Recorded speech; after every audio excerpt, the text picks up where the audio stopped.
بسم الله الرحمن الرحيم. الحمد لله رب العالمين، والصلاة والسلام على رسول الله وعلى آله وصحبه أجمعين، وبعد. السلام الله عليكم ورحمته وبركاته.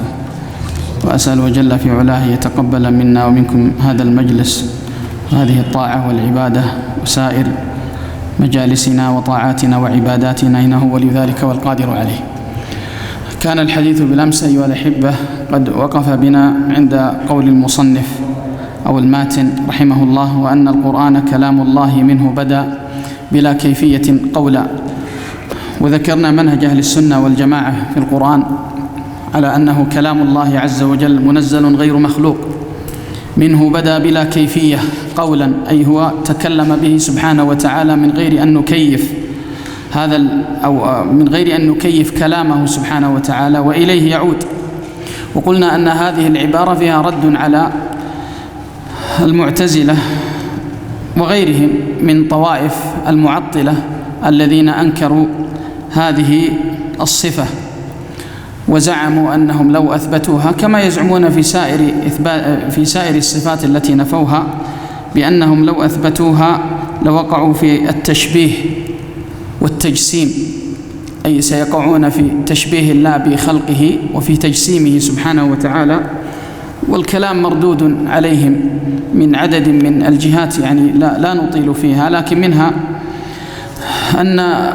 أن هذا الكلام اللي هو مسألة التشبيه والتجسيم تنتفي إذا قلنا بأن الله عز وجل تكلم بهذا القرآن كلاما يليق بجلاله سبحانه وتعالى من غير أن نكيف فيه. لا إشكالية في الأمر أن نفهمه بهذه الطريقة. والأمر الثاني أن كلامه مصادم لنصوص الكتاب والسنة التي تدل على أن الله تكلم بهذا القرآن حقيقة، وعلى أنه سبحانه وتعالى يتكلم. والأمر الآخر أيضا أنه قد ثبت تسبيح الحصى والطعام وسلام الحجر على النبي صلى الله عليه وسلم كما جاء ذلك في الأثر.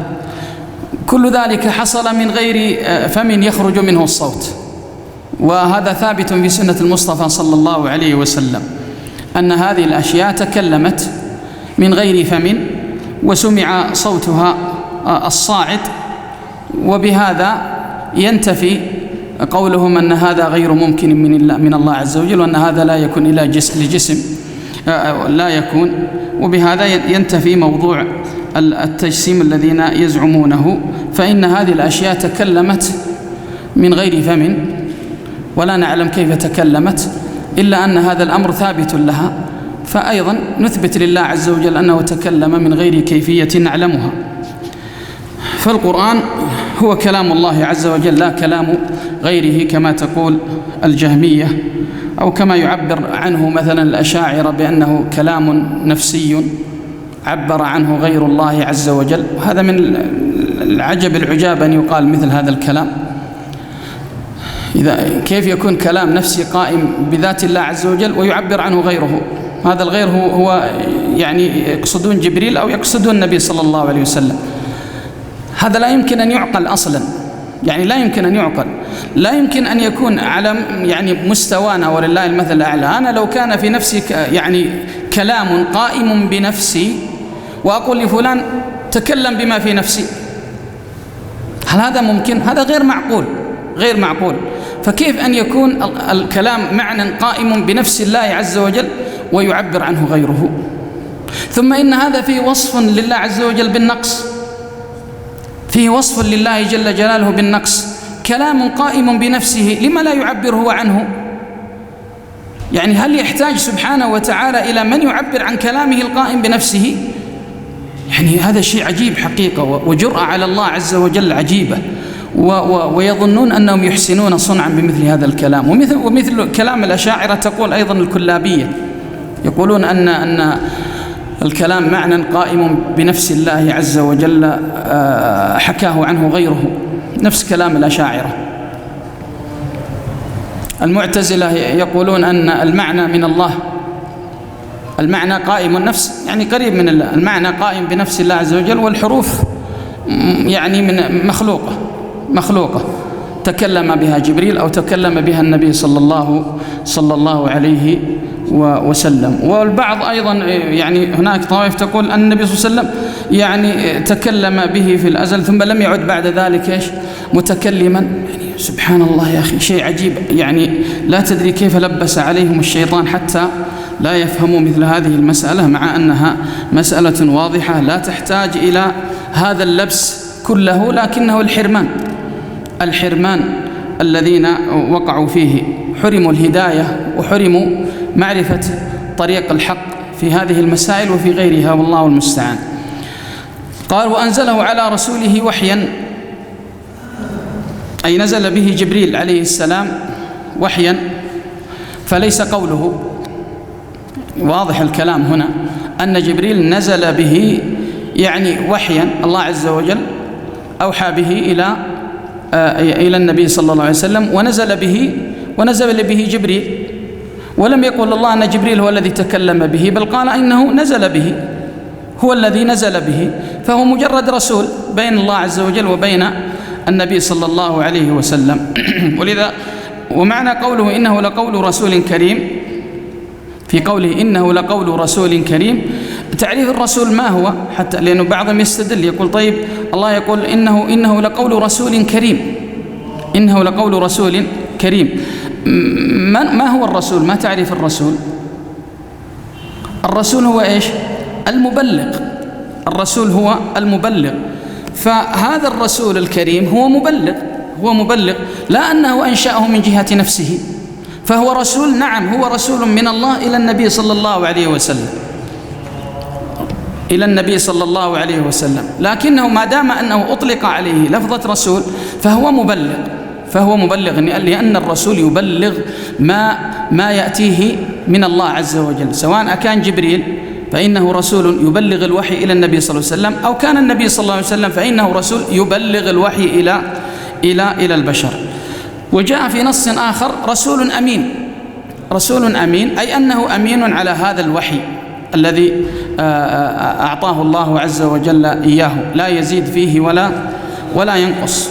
قالوا أنزله على رسوله وحيا وصدقه المؤمنون على ذلك حقا، أي صدقوا بهذا الأمر ولم ينازعوه ولم يناقشوه، وأيقنوا أنه كلام الله تعالى بالحقيقة، أي أن الله عز وجل تكلم به بالحقيقة، لم يشكوا في هذا الأمر ولم يجادلوا فيه لأنهم صديقون.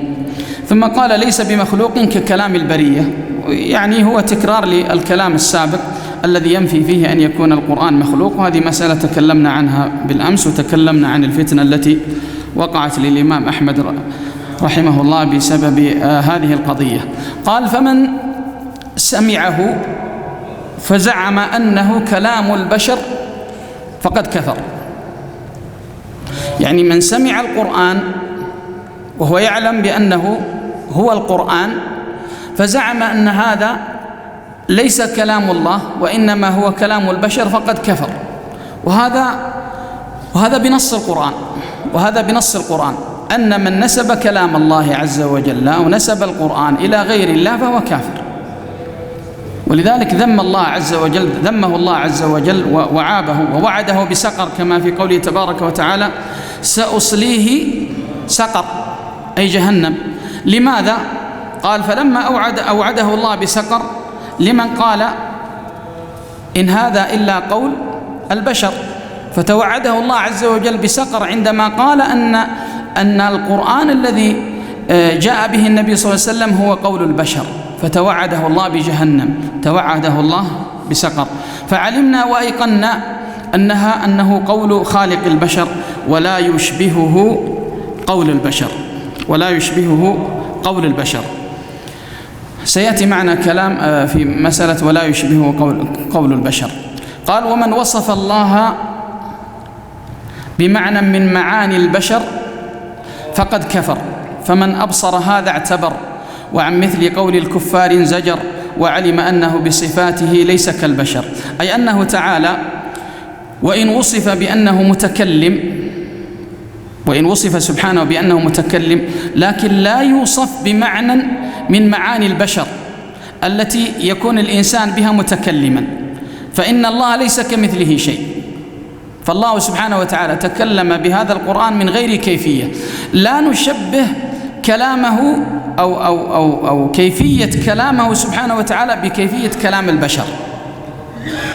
ولذلك جاءوا هؤلاء يطرحون سؤال، يعني حتى معانا منهم في التلبيس وفي الشبهة التي تلبسوا بها. يأتي الواحد منهم يقول طيب لفظي بالقرآن، أنا لما أقرأ القرآن أتلفظ به، لفظي بالقرآن هل هو مخلوق ولا غير مخلوق؟ لاحظت السؤال؟ لفظي بالقرآن هل هو مخلوق ولا غير مخلوق؟ طبعا مثل هذا السؤال وغيره من الأسئلة إذا طرح وجب أن يجاب عنه لأنه شبهة، وإلا فطرح مثل هذا السؤال لا يجوز، لأن فيه تلبيس على الناس، وكل شبهة تطرح يلبس بها على الناس لا يجوز أبدا أن تطرح ولا أن يلبس بها على الناس. من عنده شبهة يسأل فيها أهل العلم. فسئل الإمام أحمد مثل هذا السؤال وسئل غيره مثل هذه المسألة، وهي المسائل التي أثارها أيضا ابن تيمية في كتابه الحموية، مسألة لفظي بالقرآن هل هو مخلوق أو غير مخلوق. ولذلك يقول الإمام أحمد بن حنبل عليه رحمة الله، يقول من قال لفظي بالقرآن مخلوق وهو يعني القرآن فقد كفر. من قال لفظي بالقرآن مخلوق وهو يعني القرآن فقد كفر.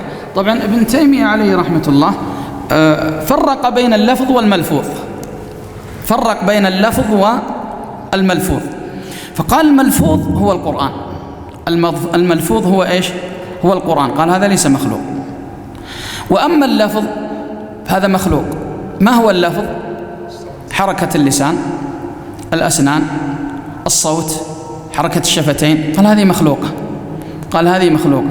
فأما اللفظ فهو مخلوق، وأما الملفوظ فلا شك أنه ليس مخلوق. ثم استدل بكلام الإمام أحمد عليه رحمة الله بأن من قال لفظي بالقرآن مخلوق، من قال لفظي بالقرآن مخلوق وهو يعني القرآن فقد كفر. في رواية أنه قال فهو جهمي. ومعنى هذا الكلام أنه إن لم يكن يقصد القرآن فإنه إيش؟ لا يكفر. إن لم يكن يقصد القرآن فإنه لا يكفر. فالمقصد أنه لا ينبغي أن يوصف كلام الله عز وجل بأي معنى من معاني البشر التي يوصفون بها. إذن فتقرير مذهب السلف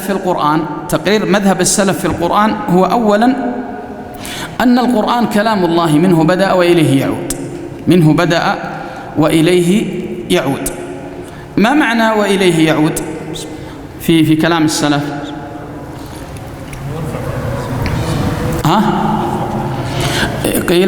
قيل هذا المعنى وقيل معنى آخر. من اللي يعرف المعنى الثاني؟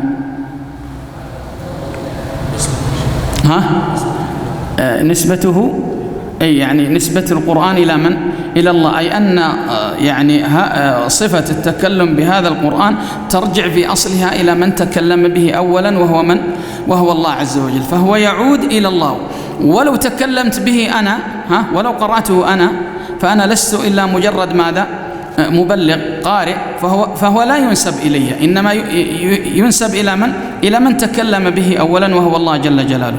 وقيل القول الثاني هذا أن المقصود رفعه في آخر الزمان والله تعالى أعلم. إذن نعيد تقرير مذهب السلف أن القرآن كلام الله منه بدأ وإليه يعود. وثانيا أن القرآن ليس مخلوقا. والأمر الثالث أن من زعم أنه مخلوق فهو كافر بنص القرآن. والأمر الرابع أن من زعم أنه كلام البشر فهو كافر لتواتر كلام الله تعالى على ذلك بقوله سأصليه سقر. فالقول في القرآن هو ما ذكرنا من مذهب السلف رحمهم الله جميعا. هناك مسألة يعني يسيرة على الهامش في مسألة إعجاز القرآن. هل نقول بأن القرآن معجز أو يقال بأن الله أعجز بالقرآن؟ لا، معجز. ليش؟ لأن العرب أعجزوا أن يأتوا بمثله. يعني هي شوف، هل نقول القرآن معجز أو نقول الله أعجز بالقرآن؟ الله أعجز. هم أجزوا، الله أعطاهم لهم الفرق. ما الفرق بين أن أقول معجز وبين أن أقول أعجز؟ لو قلنا هو أعجزهم بأنهم لم يؤتهم القدرة. يا سلام عليك، بيض الله وجهك، أحسنت. إذن المعجز بمعنى أن التحدي جاء من خلال هذا القرآن أن يأتوا بمثله. أما لو قالوا أعجز فمعنى هذا أن الله منعهم ولم يقدرهم ولم يعطيهم الآلة والإمكانية لكي ماذا؟ لكي يأتوا بمثل هذا القرآن، وهذا غير صحيح. بل عندهم الفصاحة وعندهم القدرة وعندهم البلاغة وعندهم اللغة، ومع ذلك لم يستطيعوا أن يجاروا هذا القرآن، لا في كله ولا بعضه ولا حتى في سورة منه. ثم انتقل الشيخ بعد ذلك إلى مسألة الرؤية. طبعا يبقى أنه كما يقال يعني المعنى في بطن الشاعر، لا تدري أحيانا الشيخ لماذا يعني ترتيبه في المسائل ما منهجه في ترتيب المسائل، ولذلك اضطر كثير من أهل العلم إلى أن يرتب الطحاوية ترتيب آخر غير ترتيب المصنف. وذكرت لكم أمس أن هناك كتب يعني هذبت الطحاوية مثل كتاب صلاح الصاوي تهذيب الطحاوية، وكتاب جميل يعني تهذيب جميل جدا، وهو لم يخل فيما أعلم لم يخل بشيء مما في الكتاب، غير أنه حذف المكرر ورتب المسائل. ولذلك يعني من يأتي فيقرأ هذا التهذيب يستوعب الطحاوية، يستوعبها لأن مسائلها يعني مرتبة. فالمسألة 35 عندنا في المتن هي مسألة الرؤية. قال: والرؤية حق لأهل الجنة بغير إحاطة ولا كيفية. وهذا طبعا هو الماتن هنا يقرر مسألة الرؤية على مذهب أهل السنة والجماعة، وهي أن الله عز وجل يرى يوم القيامة، وأنه ليس في رؤيته لا يوجد شيء يمنع رؤيته يوم القيامة، وليس في رؤيته أي محظور شرعي. ومعنى كلامه هنا والرؤية حق لأهل الجنة بغير إحاطة ولا كيفية، واضح أن الشيخ يرد على أقوام أنكروا الرؤية. فهو هنا يرد على الجهمية والمعتزلة ومن تبعهم من الخوارج والإمامية الذين أنكروا رؤية الله يوم القيامة، مستدلين بأدلة من القرآن فهموها هم بفهمهم أنها تدل على عدم الرؤية، مثل قوله لن تراني، أو قوله لا تدركه الأبصار. الأشاعرة يثبتون الرؤية صح، لكن كيف يثبتونها؟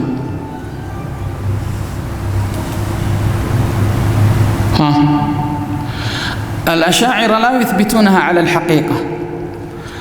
طبعا الرؤية عند أهل السنة أنها رؤية بالعين، يعني أن نرى الله عز وجل بأعيننا، هذا مفهوم الإثبات عند أهل السنة. الأشاعرة يقولون الرؤية ليست على الحقيقة، ليست رؤية عينية، إذا ما هي؟ قلبية. يثبت الرؤية ماذا؟ رؤية قلبية. وبعضهم اشترط شروطا يعني بعض الأشاعرة اشترط شروطا في مسألة الرؤية يعني توصلك في النهاية إلى أن هذه الرؤية مستحيلة، يعني بس عشان لا يوافقون، يعني مذهبهم لا يوافق مذهب مثلا الجهمية والمعتزلة، يعني في ظاهره ذهبوا يشترطون شروط، لما تنظر إلى هذه الشروط تجد أنهم يصلون في النهاية إلى استحالة الرؤية، إلى أنها أمر لا يمكن أن يكون. فالمقصود أن الله عز وجل يرى يوم القيامة. وأما ما استدلوا به، وعندنا أدلة كثيرة تدل على يعني مسألة الرؤية نذكرها بعد قليل، وأما ما استدلوا به في مسألة قوله لن تراني، هذا جاء في سورة الأعراف، والخطاب فيه موجه لموسى. ونفي الرؤية هنا ماذا تعني؟ في الدنيا.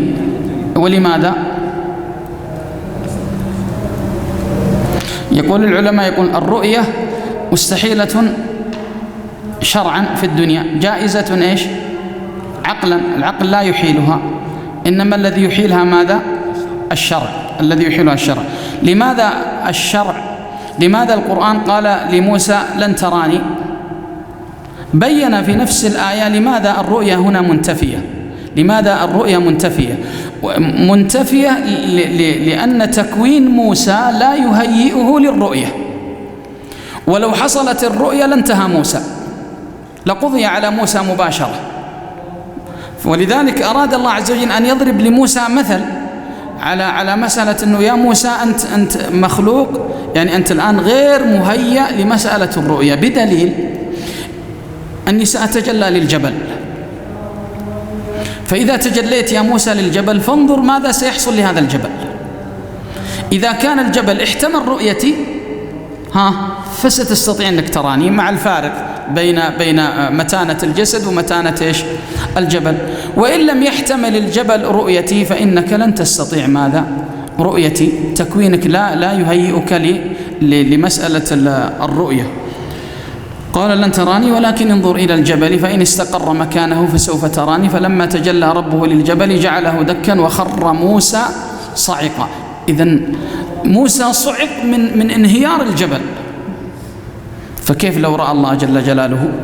فالمقصد أن الرؤية هنا مستحيلة، لأن التكوين البشري لا يهيئهم للرؤية. وقد جاء في الحديث أن لوجه الله عز وجل سبحات، صح؟ سبحات. قال لو اطلع لأحرقت سبحات وجهه كل شيء يصل إليه بصره سبحانه وتعالى. فمعنى ولذلك من رحمة الله عز وجل علينا أن هذه السبحات، أي هذا النور محجوب واضح، محجوب، حجابه النور، وفي رواية حجابه الكبرياء. فلو اطلع الله عز وجل إلى هذا الكون لاحترق هذا الكون. إذن فالمسألة راجعة إلى التكوين. طيب ما الذي سيختلف يوم القيامة؟ يختلف التكوين مختلف. ولذلك تجد أن قال مثلا في سورة الحاقة، قال فبصرك اليوم حديد. حديد يعني ترى ما لم تكن تستطع رؤيته، ترى الجن، ترى الملائكة، ترى عالم كنت تسمع بوجوده لكنك لا ترى، اليوم سترى. فالتكوين مختلف. ومعلوم أنه يوم القيامة أن تكوين الخلق مختلف. وقد جاء عن النبي صلى الله عليه وسلم مثلا أن الذين يدخلون الجنة يدخلون على طول أبيهم آدم 60 ذراعا، وعلى عمر عيسى عليه السلام 33، مع أنهم ماتوا في الستينات أو السبعينات أو المئات. وأخبر النبي صلى الله عليه وسلم في أحد المجالس اللي كان فيه بعض الصحابة، قال إن من بينكم رجل قال نابه أو قال ضرسه في جهنم كجبل أحد. يقول أنس بن مالك فما زلنا والله نضع أيدينا على قلوبنا ونقول اللهم سلم سلم. يعني من هذا الرجل؟ قال حتى لحق أحدنا بالنصارى، واحد تنصر. نعم. طبعا لم يكن هذا، يعني هو أسلم فترة من الزمن، أيام معدودة، لم يتربى على يد النبي صلى الله عليه وسلم. وإلا فإن الذين تربوا على يد النبي صلى الله عليه وسلم لم يرتد منهم أحد. المرتدين يا إخوة كلهم كانوا ممن جاء بايع النبي صلى الله عليه وسلم وضرب الباب، لم يتلقى تربية على يد النبي صلى الله عليه وسلم. أما الذين بقوا مع النبي صلى الله عليه وسلم وتلقوا التربية على يده هؤلاء لم يرتد منهم أحد. فانظر إلى صورة هذا الإنسان في جهنم كيف تكون. قال وأخبر النبي صلى الله عليه وسلم أن المتكبرين يحشرون يوم القيامة على صورة الذر. على صورة الذر. ما معنى صورة الذر؟ صورة الذر يعني هم كالذر، يطأهم الناس بأقدامهم، يمشون من فوقهم. ولما تتأمل في الحديث يطأهم الناس بأقدامهم، لماذا؟ هل الناس يرونهم؟ لا يرونهم.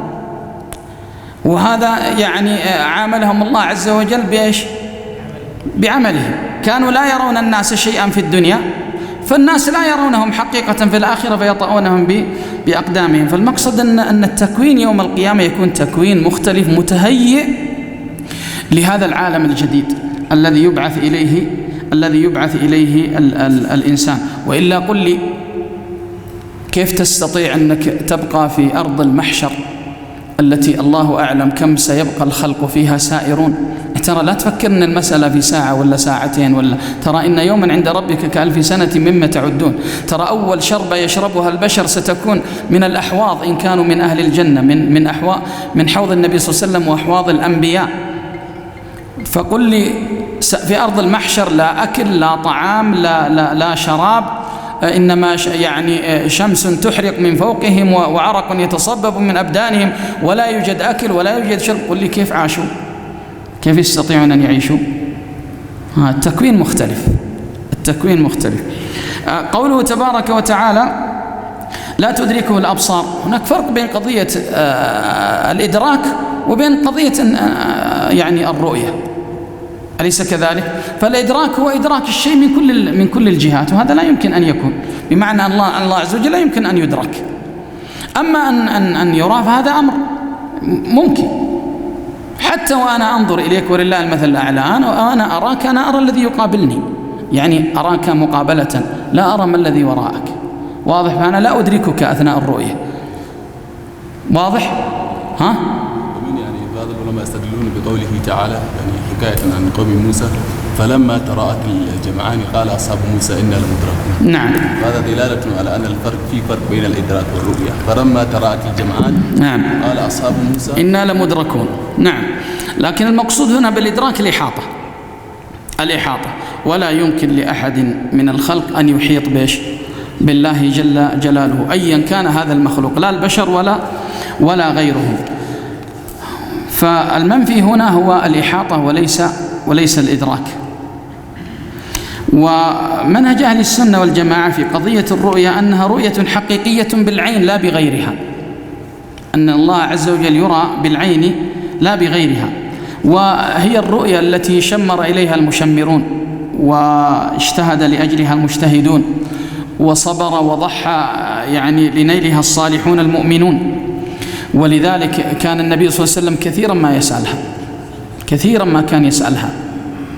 وينبغي أن يكون لنا وقفة مع دعائه صلى الله عليه وسلم: وأسألك لذة النظر إلى وجهك والشوق إلى لقائك في غير ضراء مضرة ولا فتنة مضلة. ينبغي أن نكثر من هذا الدعاء، وأن يكون شوقنا إلى الله عز وجل شوق حقيقي. والمشتاق إلى الله عز وجل يا إخوة لا يعمل إلا ما يريده من يريد لقاءه، هذا ولا شك.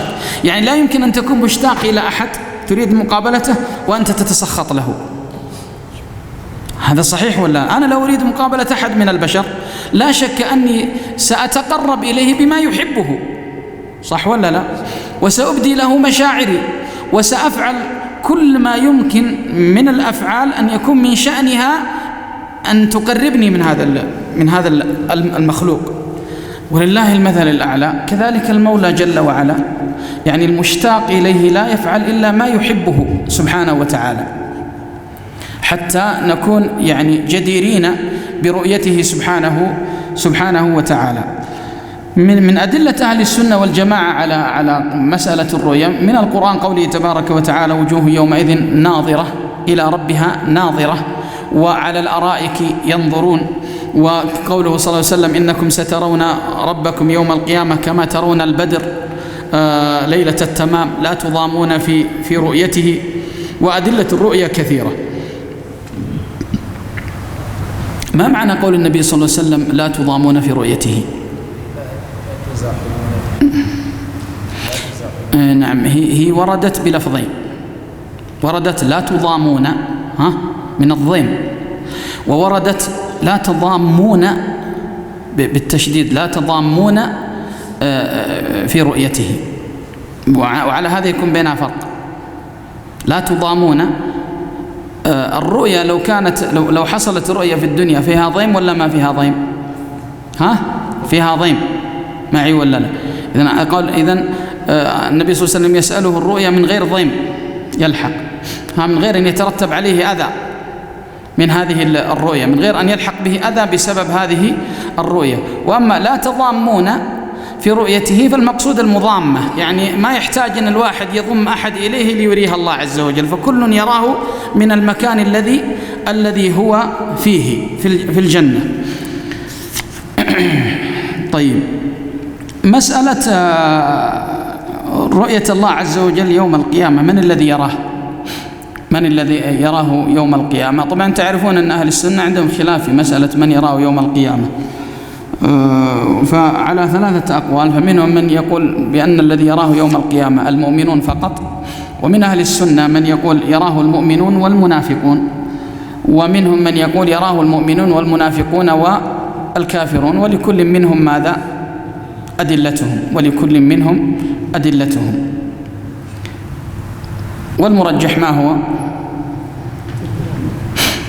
طبعا شوف، ما دام ان قول أهل السنة فمعناته أنهم بنوه على ماذا؟ على نصوص. أهل السنة لا يبنون على مجرد الوهم، بانين على نصوص، وبالتالي يعني قد لو طرحت مثل هذه المسألة ثم لم يرجح فيها فلا حرج كون هناك يعني خلاف في المسألة. ويعني هم قالوا بالنسبة لرؤية المنافقين ورؤية الكافرين، قالوا هي ليست رؤية تنعم، ليست رؤية تنعم كرؤية ماذا؟ كرؤية المؤمنين، بل هي يعني فيها رؤية عذاب وحسرة وندم إلى غير يعني ما قالوا. والذي يظهر هذا رأي خاص لا أجزم به، أن الرؤية خاصة بالمؤمنين، أن الرؤية خاصة بالمؤمنين، وأن قوله تبارك وتعالى كلا إنهم عن ربهم يومئذ لمحجوبون، هذا نص عام يعم الكافر والمنافق، النفاق الاعتقادي، هذا الذي يظهر. ولو وجد من يخالف في هذا الأمر فالأمر فيه سعة. طبعا الشيخ يقول بعد ذلك كما نطق به كتاب ربنا، أي كما أثبت كلام الله عز وجل مسألة الرؤية، قال وجوه يومئذ ناظرة إلى ربها ناظرة، وتفسيره على ما أراده الله تعالى وعلمه، أي تفسير هذه الآية هو على مراد الله، ومراد الله كما علمنا من النبي صلى الله عليه وسلم وكما علمنا من الصحابة أن المراد به النظر إلى وجه الله جل جلاله. وكل ما جاء في ذلك من الحديث الصحيح عن الرسول صلى الله عليه وسلم فهو كما قال، ومعناه على ما أراد، يعني ما في داعي أنه يتأول أو يتلاعب به ليوافق شيئا نحن نهواه ونريده. قال لا ندخل في ذلك متأولين بآرائنا ولا متوهمين بأهوائنا، أي لا يعني ندخل في المسألة آراءنا أو أهواءنا ثم نبدأ يعني نتأول هذه النصوص الشرعية لتوافق ما نحن عليه من مذهب في هذه المسألة. ثم قال فإنه ما سلم في دينه إلا من سلم لله عز وجل ولرسوله صلى الله عليه وسلم. وهذا أمر لا شك فيه، أن الإنسان لا ينجو ولا يسلم في أمور دينه وفي استقامته إلا إذا سلم لله جل وعلا، سواء استوعب الحكمة في هذه المسائل أو لم يستوعب الحكمة في هذه المسائل. يعني أفعال الله تبارك وتعالى لا شك أن لها إيش؟ لها حكمة، واضح؟ الله عز وجل لا يفعل شيء عبثا، وما خلقنا السماوات والأرض إيش؟ لاعبين. فالله عز وجل لا يلعب ولا ينبغي له أن يلعب، ولا يفعل سبحانه وتعالى يعني شيئا لمجرد إرادة الفعل. الله لا يفعل شيء إلا لحكمة. هذه الحكمة قد تظهر للخلق وقد لا تظهر، قد تظهر للخلق وقد لا تظهر. فإن ظهرت فالحمد لله وإيمان إلى إيمان، وإن لم تظهر فيجب التسليم، فيجب ماذا؟ التسليم. وهذا من الامتحان بالغيب، فليس كل غيب لا بد أن تعرف حكمته، ليس كل غيب ينبغي أن تعرف حكمته. ولو كان الإنسان لا بد أن يعرف حكمة كل غيب فما فائدة أن يكون إيش؟ أن يكون غيب. فالإنسان إذا سلك طريق التسليم ارتاحت نفسه، سلم لله، ما دام أن هذا الأمر جاء عن الله وجاء عن رسوله خلاص أنا أسلم له.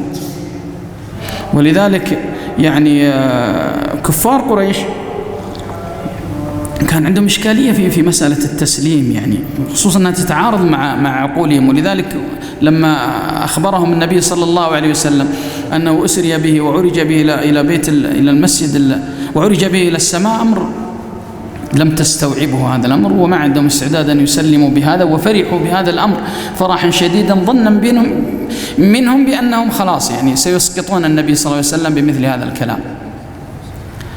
فلما أتى أبو بكر قالوا: يا أبا بكر أتسمع ما يقول صاحبك؟ قال: وش يقول؟ قالوا: يقول بأنه أسري به ليلة البارحة إلى بيت المقدس وعرج به إلى السماء وعاد من ليلته. قال: أوقد قال ذلك؟ يعني هو فعلا قالها؟ قالوا: نعم. قال: صدق، أنا أصدقه في أعظم من ذلك، في خبر السماء يأتي صباح مساء. فمسألة التسليم مسألة مهمة يا إخوة، وإشكاليات أهل الشبه اليوم وفي كل زمن ومكان إنما هي إشكالية في التسليم، ما عنده استعداد أن يسلم لقال الله وقال رسوله، إذا ما استطاع أن يستوعب الأمر بعقله وإلا فإنه لا يسلم. وهذا لا شك أنه يعني يعتبر خلل عند الإنسان. قال: ورد علم ما اشتبه عليه إلى عالمه، ترد هذه الأمور إلى من يعلمها، سواء إلى القرآن، إلى السنة، إلى أهل العلم ممن علموا مثل هذه الأمور، أو قد يكونوا علموها دون أن يعلمها الآخرون، فترد الأمور لهم. ثم قال كلمة يعني تكتب بماء الذهب، قال: ولا تثبت قدم الإسلام إلا على ظهر التسليم والاستسلام. ولا تثبت قدم الإسلام، يعني ما يثبت الإنسان على إسلامه وعلى طريقه إلى الله عز وجل إلا إذا كان على ظهر التسليم والاستسلام، يعني مسلم لله في كل ما قال ولرسوله صلى الله عليه وسلم، ومستسلم لهما استسلاما كاملا، لا يعارض شيئا مما جاءوا به، لا بعقل ولا بذوق ولا بشهوة ولا بشيء من ذلك، تسليم واستسلام للنص الشرعي. فهذا كلام يعني ينبغي أن ينتبه له.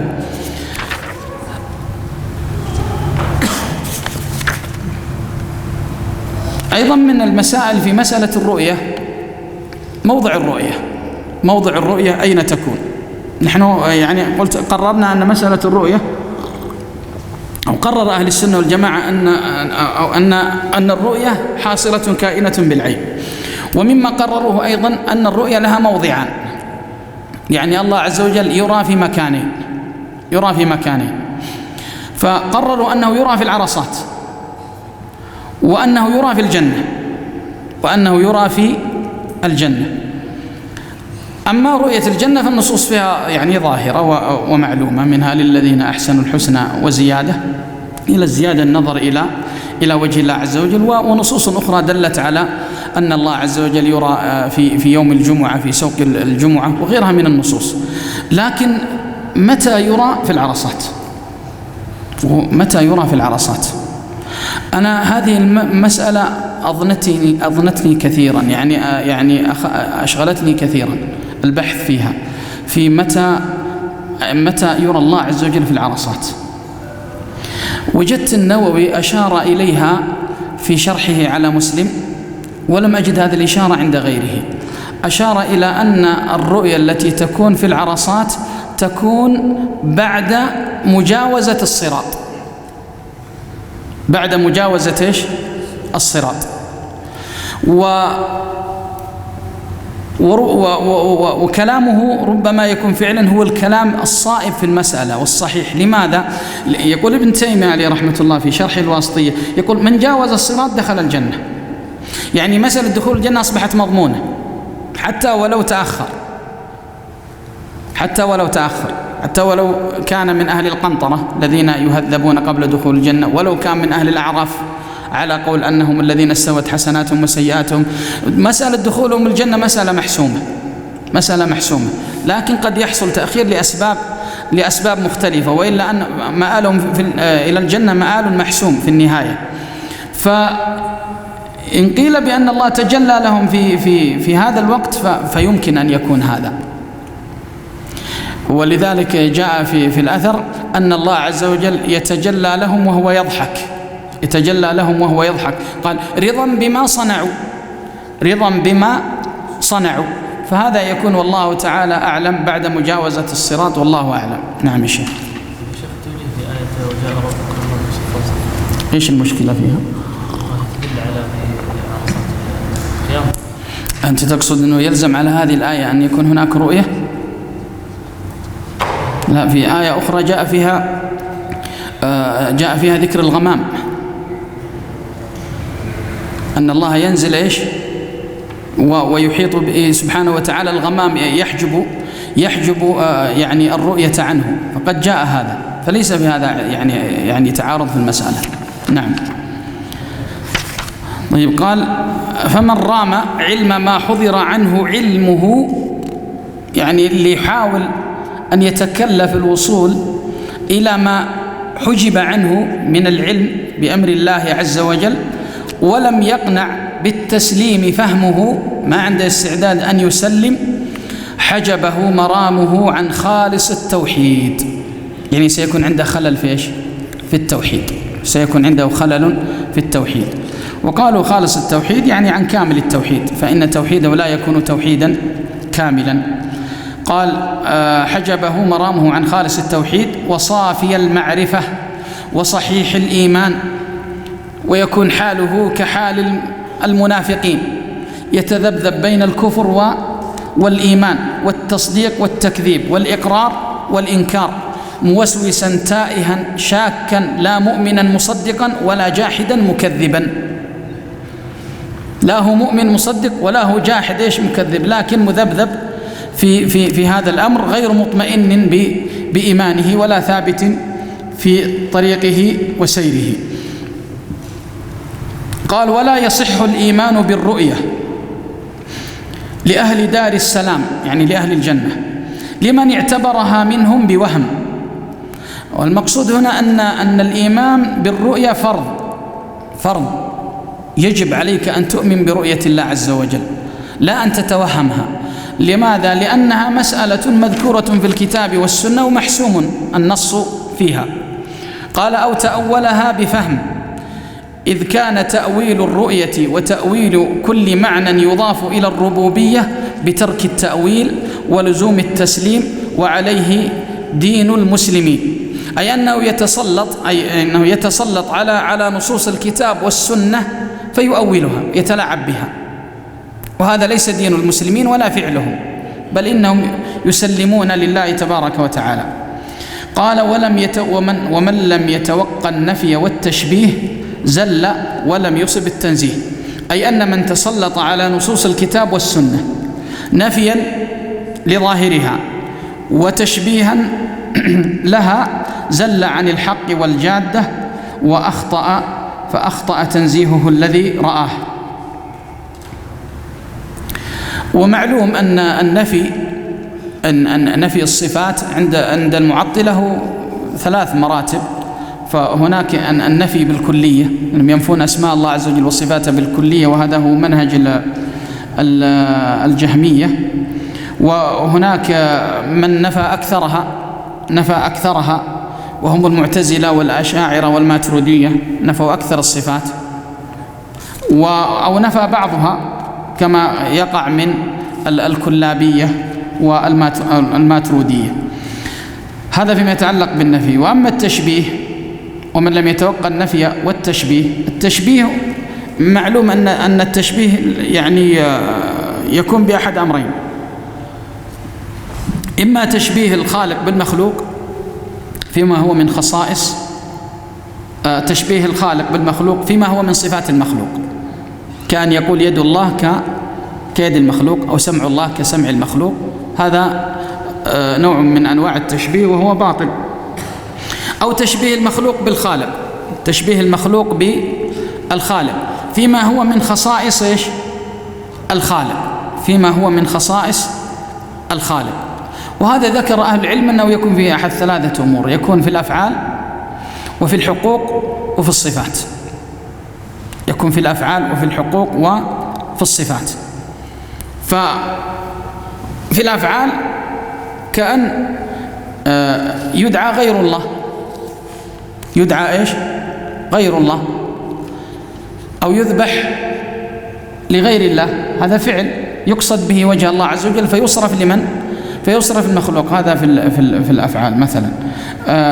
في الحقوق أن تصرف أو في الأفعال كما في الحديث أيضا: فمن أظلم ممن ذهب يخلق كخلقي فليخلقوا إيش؟ فليخلقوا ذبابة، أو قال فليخلقوا ذرة معي ولا لا. فهذا في الأفعال. الحقوق ما ذكرناه من أمور العبادات التي قد تصرف لغير الله عز وجل، والمفترض أن لا تصرف إلا لله جل جلاله. هذا في الحقوق، يعني في الحقوق التي يستحق الله عز وجل ثم تصرف لغيره. وأما في الصفات فأن تجعل صفات المخلوقين كصفات الخالق. يستدلون بعضهم يورد بيت من الشعر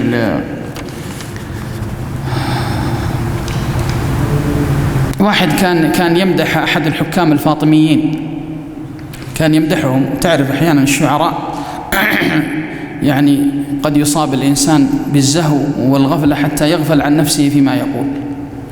فكان يمدح أحد الحكام الفاطميين، ومعلوم يعني منهج الفاطميين وأمرهم.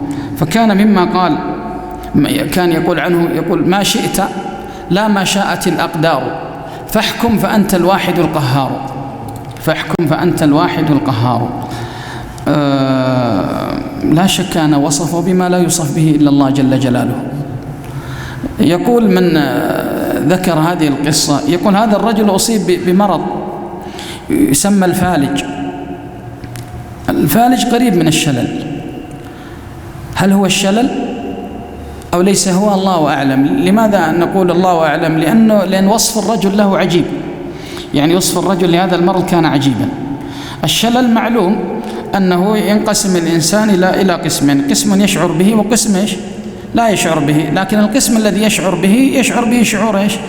شعور عادي لا يؤثر عليه شيء وقع عليه. يعني لو جاء وقع عليه ذباب، وقع عليه بعوض أو أصيب، يعني يشعر بالشعور الذي يشعره سائر البشر في هذا الجزء.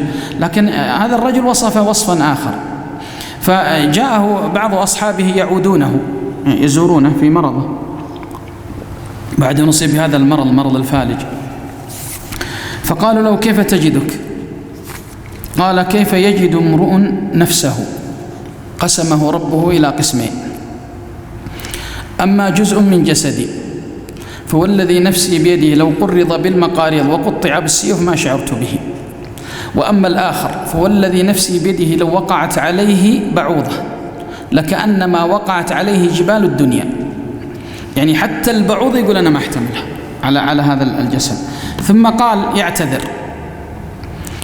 يعتذر للحاكم اللي كان قد مدحه، فقال: لست الملوم، أنا الملوم لأني علقت الآمال بغير الخالق. يقول: أنا اللي ألوم نفسي لأني حصل مني هذا الفعل الذي ربما أن هذا الأمر كان عقاب بسبب هذه المقالة. ثم قال: فإن ربنا جل وعلا موصوف بصفات الوحدانية منعوت بنعوت الفردانية ليس في معناه أحد من البرية. هذا تأكيد لما سلكه الماتن في كلامه فيما مضى في مسألة توحيد الله تبارك وتعالى في الصفات، وأن صفاته صفات لا يمكن أن يشاركه فيها أحد من الخلق، وأنه منعوت بنعوت فردانية لا يشاركه فيها أحد من الخلق، ولا يمكن أن يكون في معناه أحد من الخلق سبحانه وتعالى. ثم يقول بعد ذلك: وتعالى عن الحدود والغايات. وتعالى عن الحدود والغايات. ما معنى تعالى عن الحدود والغايات؟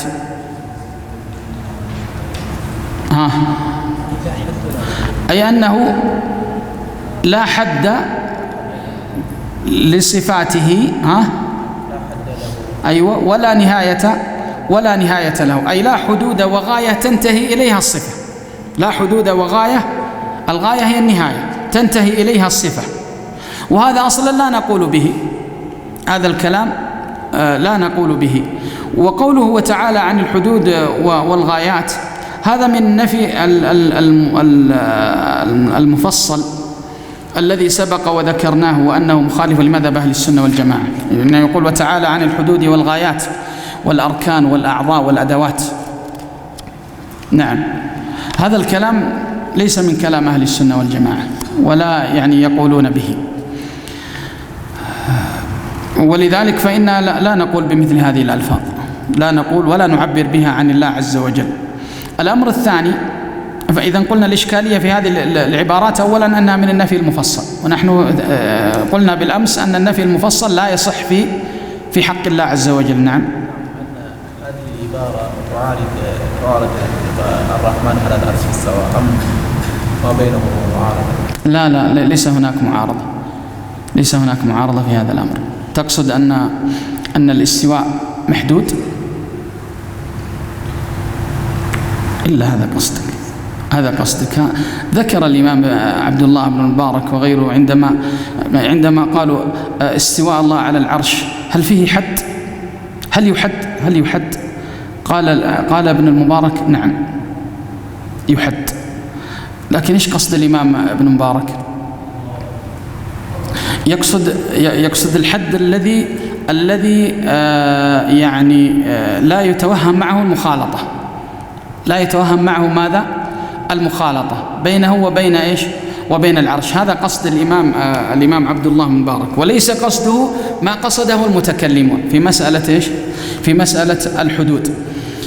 إذن نقول أولا هذا من النفي المفصل الذي اتفقنا بأنه لا يجوز في حق الله عز وجل، ولذلك يعني انظر إلى يعني عدم مناسبة هذه العبارة حتى أن تكون في حق الله، لما تقول ليس له حدود ولا غايات ولا أركان ولا أعضاء ولا أدوات وقد دخلوا في أشياء أكثر من هذا عندما أخذوا ينفون عن الله عز وجل، عن أهل الكلام، فلا يصلح أن نستعير كلامهم ونعبر به عن الله عز وجل. الأمر الثاني، فإن هذه الألفاظ سواء قوله الحدود أو الغايات أو الأركان والأعضاء والأدوات، أيضا هذه الألفاظ لم ترد لا في كتاب ولا في سنة، ولذلك فإنا لا نثبتها ولا إيش؟ ولا ننفيها، لا نثبتها ولا ننفيها، ولكن نستفصل في معناها. نستفصل في معناها. لماذا نستفصل في معناها؟ طبعا لا نثبتها لأنها لم ترد في الكتاب والسنة، ولا ننفيها لأنه ليس عندنا إيش؟ ما يمنعها، وسنتكلم عن هذا بعد قليل ما معنى لا ننفيها. وإنما نستفصل في المعنى، يعني نقول لمن قال مثل هذا الكلام إيش تقصد؟ إيش تقصد بكلامك هذا؟ لماذا نسأل عنه؟ وهذا من غاية العدل، هذا من غاية العدل أن تسأل القائل ماذا يقصد، لأنه قد يقصد معنى صحيح عبر عنه بلفظ غير صحيح، واضح؟ فلهذا لو قلنا هذا الكلام مردود فنكون قد أخطأنا ورددنا معنى صحيحا هو أراده بسبب لفظ غير صحيح عبر به.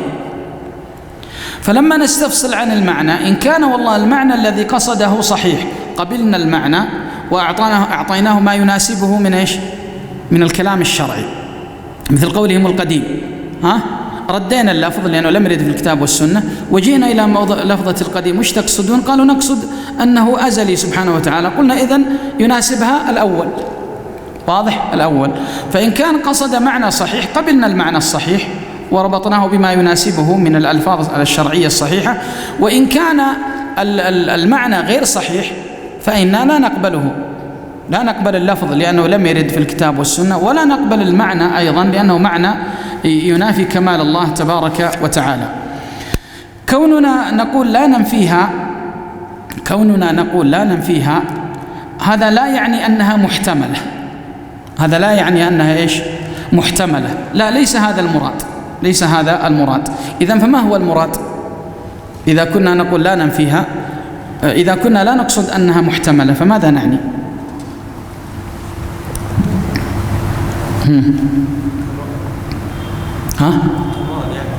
لا، إذا قلنا بأن لا ننفيها فلا يفهم مفهوم أني أنا قد أحتملها، واضح ولا لا؟ طيب إذا ماذا أقصد أو يقصد أهل السنة بهذا الكلام، يقصدون أن هذا أمر غيبي لم يرد لا في الكتاب ولا في السنة، وبالتالي فإنا لا نتجاسر عليه بدون دليل، واضح؟ يعني ما نتجاسر أن نرده ونجزم به وما عندنا في المسألة ماذا دليل. هذا المقصود، وليس المقصود أنها قد تكون إيش؟ قد تكون محتملة. طيب قد يعترض المعترض. أي تفضل يا شيخ. أي بيأتي معنا، سيأتي معنا. قد يعترض المعترض في مسألة الغايات، وأن الصفة قد تنتهي، تصل إلى غاية وتنتهي، فيقول طيب إيش تقولون في حديث النبي صلى الله عليه وسلم لأحرقت سبحات وجهه كل ما انتهى إليه بصره؟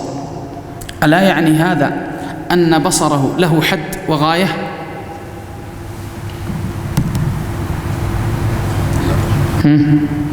طيب إيش نقول؟ متى إليه بصره هنا يعني الوصول، ما انتهى إليه بصره يعني الوصول، يعني ما وصل إليه. طيب بصره سيصل إلى كل شيء.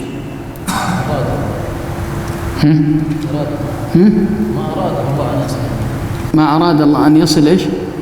أن يصل إليه. طيب أنت مبني على علم ولا مبني على توقع؟ مبني على توقع. نعم. طيب عموما هو لا تعارض. أولا فإن بصره ورؤيته لا حدود لها، بصره ورؤيته إيش؟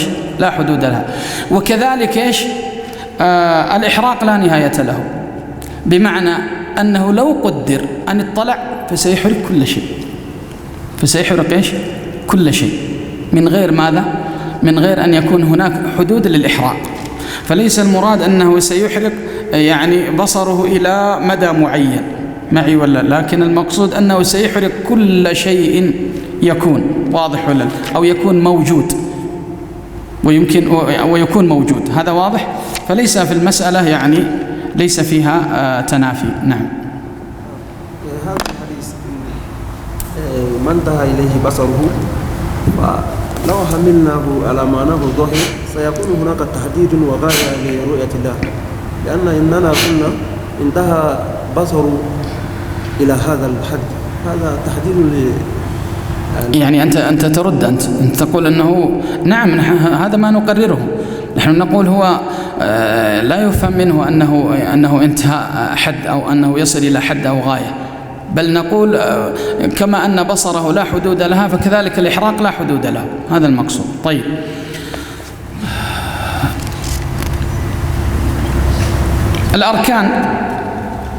الأركان ماذا يقصدون بها؟ المقصود بها الصفات الذاتية، مقصود بها الصفات إيش؟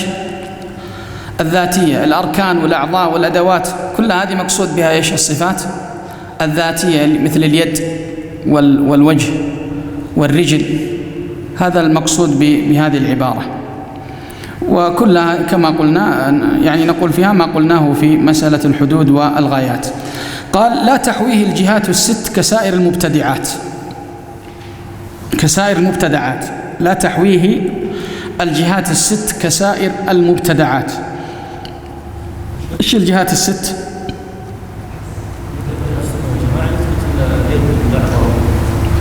ايوه نحن نثبتها، بس ان ما نثبتها بهذه الالفاظ.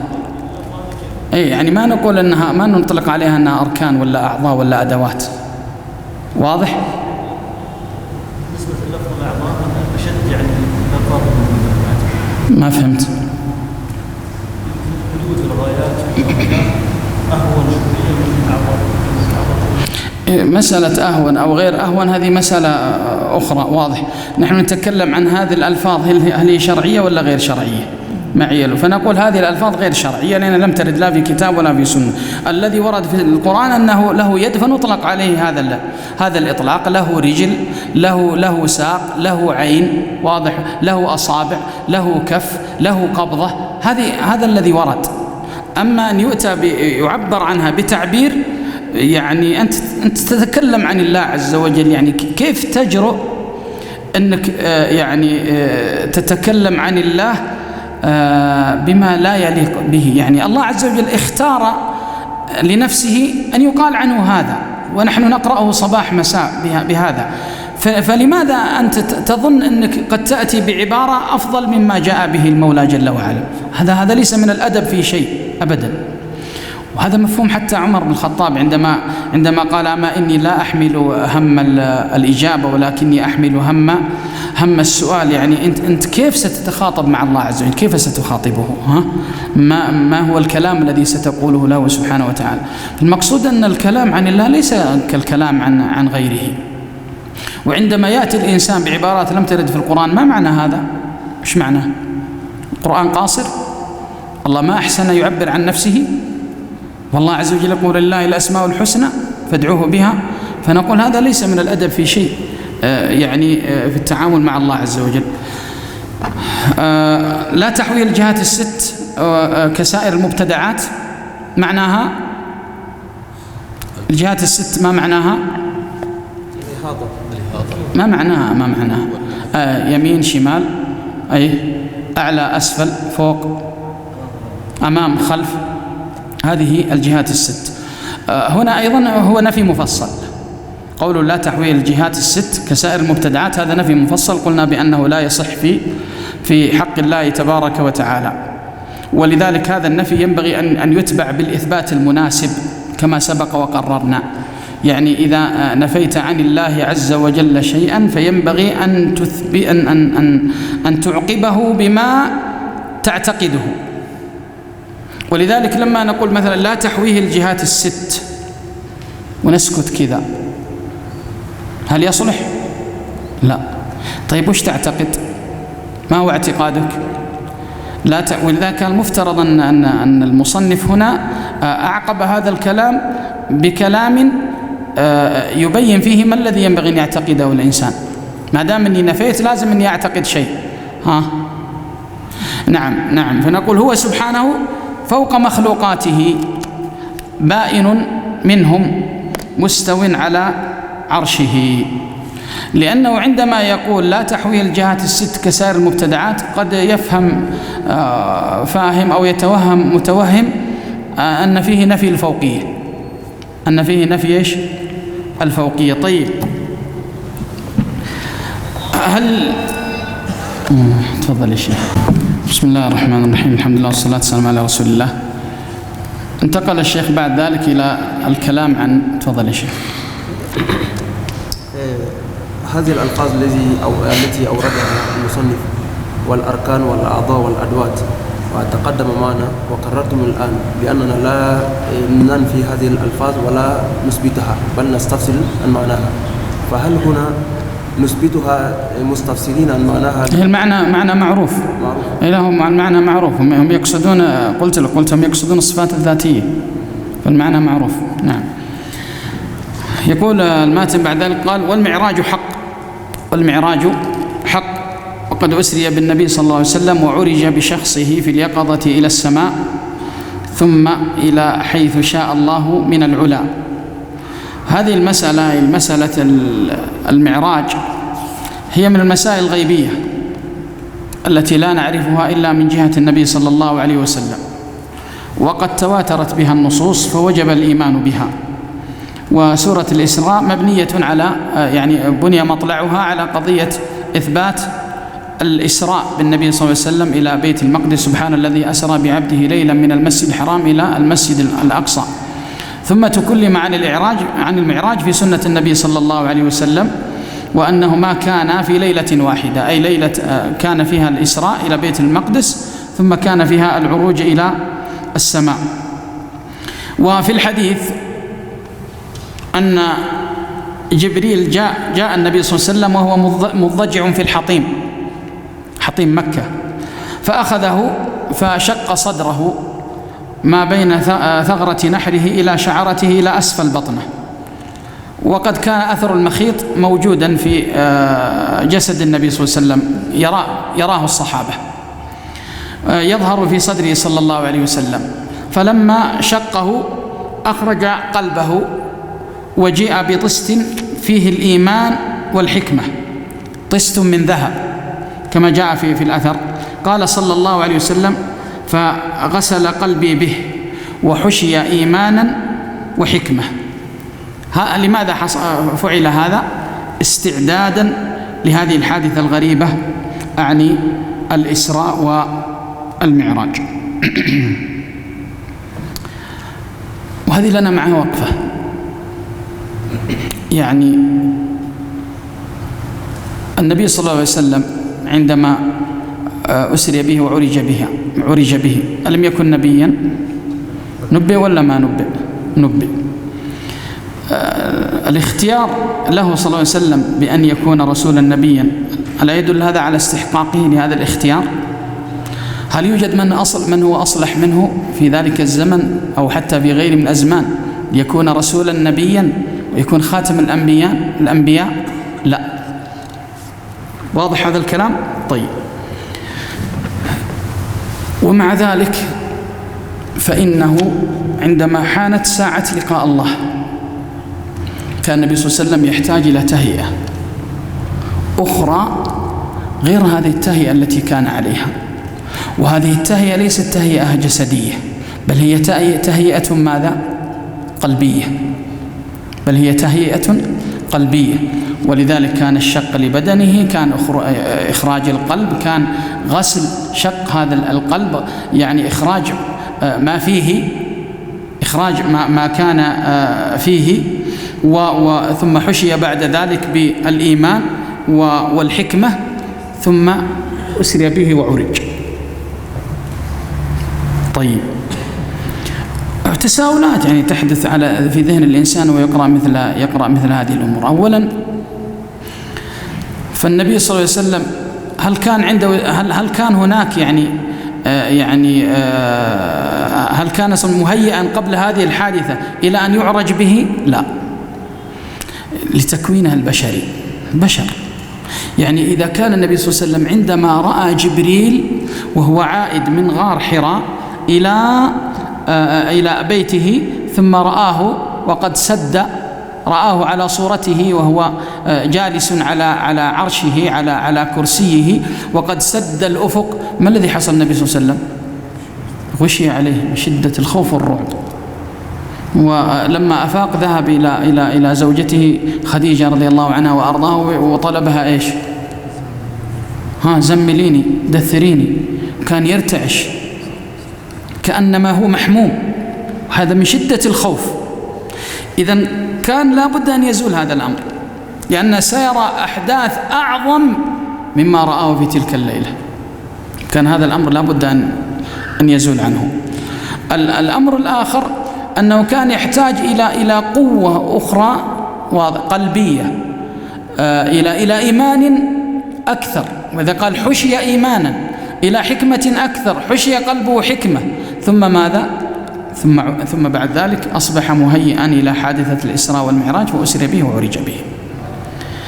ولذلك هذا يعطينا يا إخوة أمر يعني مهم، أن من أراد لقاء الله لابد أن يتهيأ، والتهيئة أكثر ما تكون تهيئة قلبية. يعني احرص على تنظيف هذا القلب.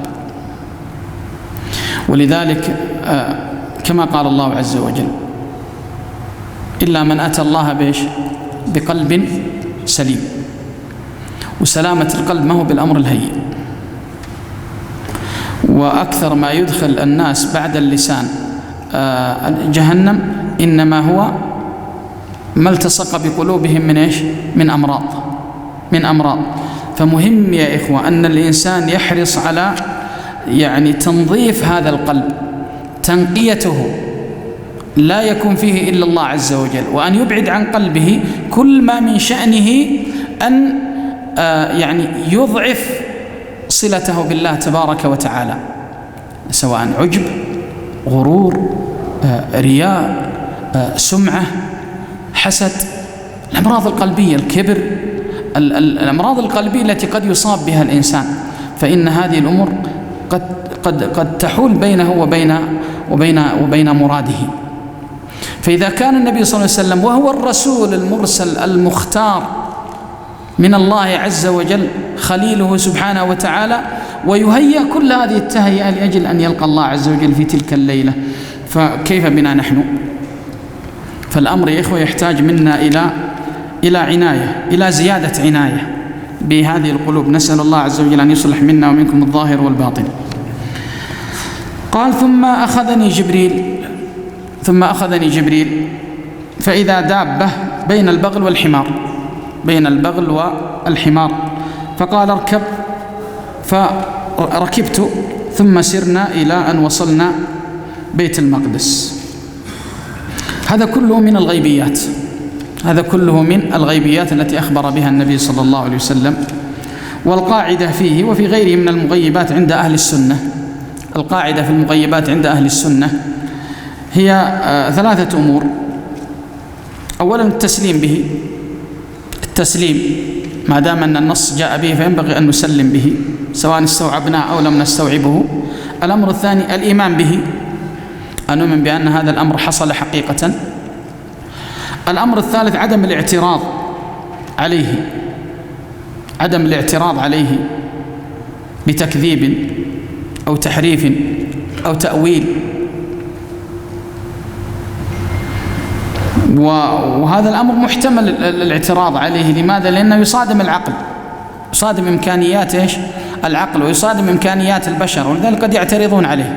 فنقول ما دام أن النص قد جاء به فإن نسلم به ونؤمن به ولا نعترض عليه. ومذهب أهل السنة والجماعة في مسألة الإسراء والمعراج أنها كانت بالجسد والروح معا، بالجسد والروح معا. وهذا معنى قول الماتن وعرج بشخصه، وعرج بشخصه. فقوله بشخصه هذا يدل على أنه يعتقد أن الإسراء والمعراج كان بالجسد والروح، وأن هذه الحادثة حصلت أيضا والنبي صلى الله عليه وسلم يقظا ليس نائما، بمعنى أنها لم تكن رؤيا منامية، بل كانت حادثة الإسراء والمعراج بجسده وروحه صلى الله عليه وسلم في حال اليقظة، في حال اليقظة، ثم إلى حيث شاء الله تبارك وتعالى من العلا. قال وأكرمه الله بما شاء. طبعا بالنسبة للمعراج، المعراج هي آلة العروج إلى السماء، المعراج هي آلة العروج إلى السماء.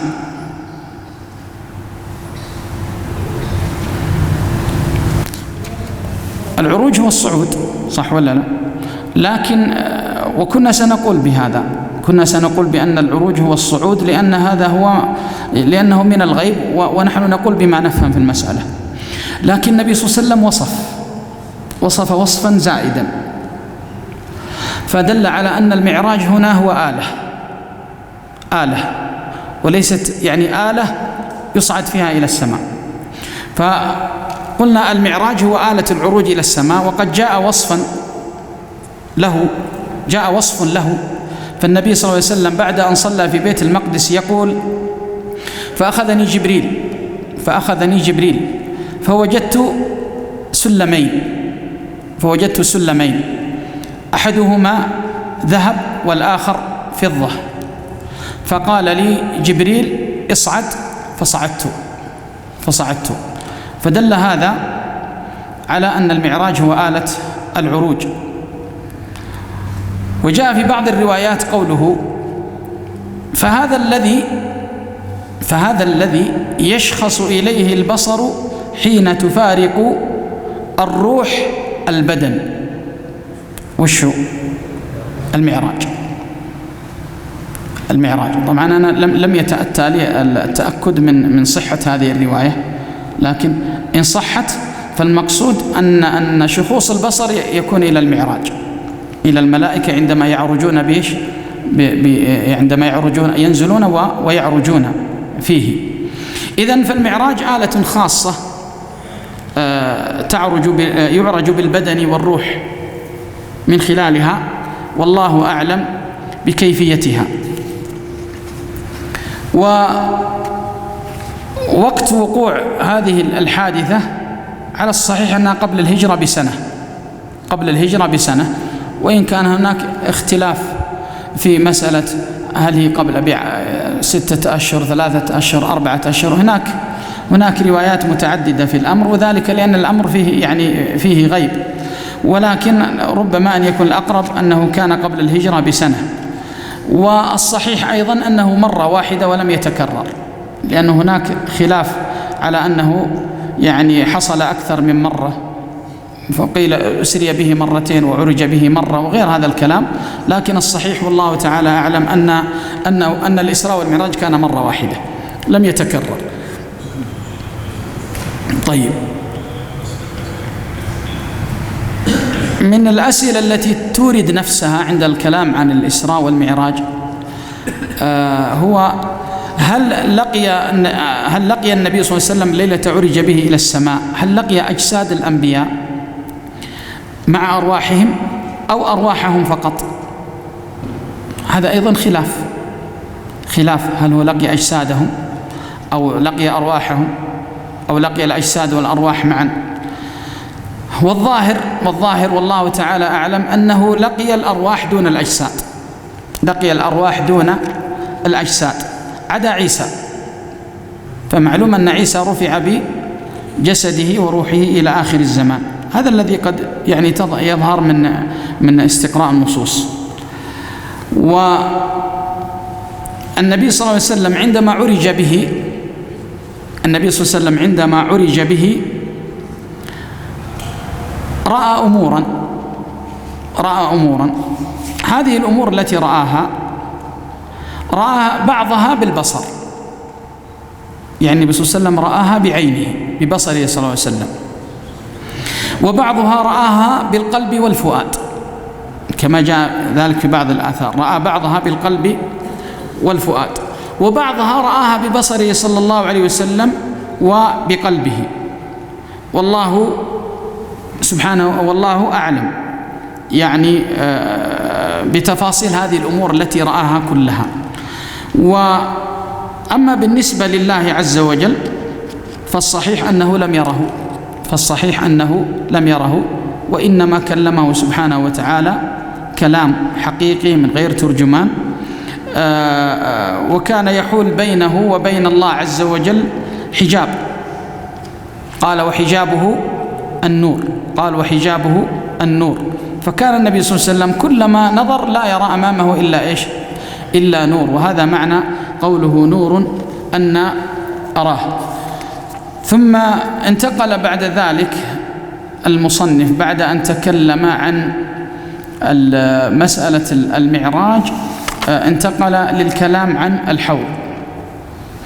من وجهة النظر أنه كان المفترض أن يتكلم قبل الحوض عن الحشر، يعني هذا الترتيب المنطقي، أن يتعرض لمسألة الحشر وما يكون في أرض المحشر، ثم يتكلم بعد ذلك عن الحوض. قال والحوض الذي أكرمه الله تعالى به غياثا لأمته حق، أي أن نسلم بأن النبي صلى الله عليه وسلم له حوض، وأن الله وعده بهذا الحوض، وأن هذا الحوض حق نص على ذلك كتاب الله وسنة النبي صلى الله عليه وسلم. والحوض هو مجمع الماء، أي هو المكان الذي يصب فيه نهر الكوثر. الله عز وجل يقول إنا أعطيناك الكوثر يصب في الحوض، وهذا الكوثر يعني في نهايته ميزابان، مكانان منهما يعني يصب الماء في حوض النبي صلى الله عليه وسلم. فالكوثر في الجنة، والحوض فين؟ في العرصات. نستكمل إن شاء الله بعد صلى الله عليه وسلم على نبينا محمد.